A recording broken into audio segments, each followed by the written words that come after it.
आज अखिल भारतीय विद्यार्थी परिषदेच्या वतीनं या ठिकाणी तहसील कार्यालयावरती विद्यार्थ्यांच्या विविध मागण्यांना घेऊन आक्रोश मोर्चा काढण्यात आलेला आहे। त्यामध्ये पशुवैद्यकीयचं शिक्षण घेणारे जे विद्यार्थी आहेत त्यांचा फी स्टायपंड सुरू करण्यात यावा ही प्रामुख्याने एक मागणी करण्यात आलेली आहे। त्याच पद्धतीनं स्पर्धा परीक्षाचे जे विद्यार्थी आहेत त्यांची देखील परीक्षा शुल्क हे जी वाढ झालेली आहे ती कमी करण्यात यावी।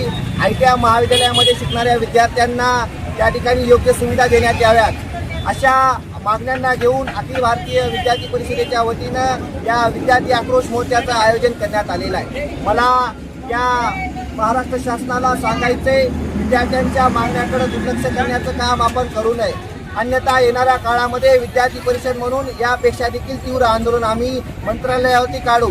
जोपर्यंत या विद्यार्थ्यांच्या मागण्या पूर्ण होणार नाहीत तोपर्यंत अखिल भारतीय विद्यार्थी परिषद म्हणून या मोर्चाचं आणि या विद्यार्थ्यांच्या मागण्यांच्या पाठीमागे राहण्याचं काम आम्ही करू। धन्यवाद।